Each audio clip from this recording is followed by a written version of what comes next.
কবি জীবনানন্দ দাশের ১২৭তম জন্মদিন উপলক্ষে আমাদের এই একেবারে খোলা আকাশের নিচে ঘরোয়া আড্ডা, আলোচনা, জীবনানন্দের কবিতা পাঠ, নিজেদের লেখা কবিতা পাঠ।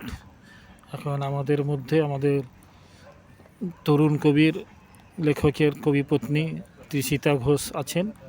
তিনি জীবনানন্দের কবিতা পাঠ করে শোনাবেন সুমিষ্ট কণ্ঠে।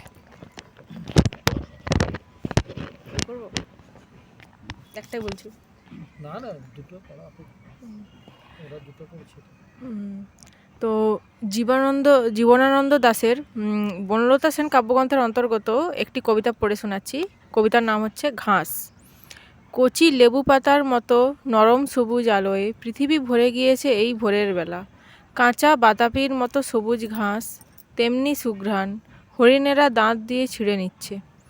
আমারও ইচ্ছে করে এই ঘাসের এই ঘ্রাণ হরিদ মদের মতো গেলাসে গেলাসে পান করি। এই ঘাসের শরীর ছানি চোখে ঘষি, ঘাসের পাখনায় আমার পলক, ঘাসের ভিতর ঘাস হয়ে জন্মাই, কোনো এক নিবিড় ঘাস মাতার শরীরে সুস্বাদ অন্ধকার থেকে নেমে।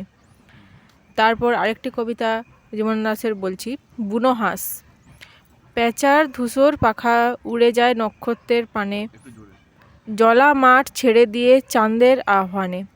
বুনো হাঁস পাখা মেলে সাঁই সাঁই শব্দ শুনি তার, 1 2 3 4 অজস্র অপার। রাত্রির কিনারা দিয়ে তাহাদের ক্ষিপ্র ডানা ঝাড়া ইঞ্জিনের মতো শব্দে ছুটিতেছে তারা। তারপর পড়ে থাকে নক্ষত্রের বিশাল আকাশ, হাঁসের গায়ের ঘ্রাণ, 2-1টা কল্পনার হাঁস। মনে পড়ে কবেকার পাড়াগার অরুণিমা সান্যালের মুখ, উড়ুক উড়ুক তারা পৌষের জ্যোৎস্নায় নীরবে উড়ুক, কল্পনার হাঁস সব, পৃথিবীর সব ধ্বনি সব রং মুছে গেলে পর, উড়ুক উড়ুক তারা হৃদয়ের শব্দহীন জ্যোৎস্নার ভিতর।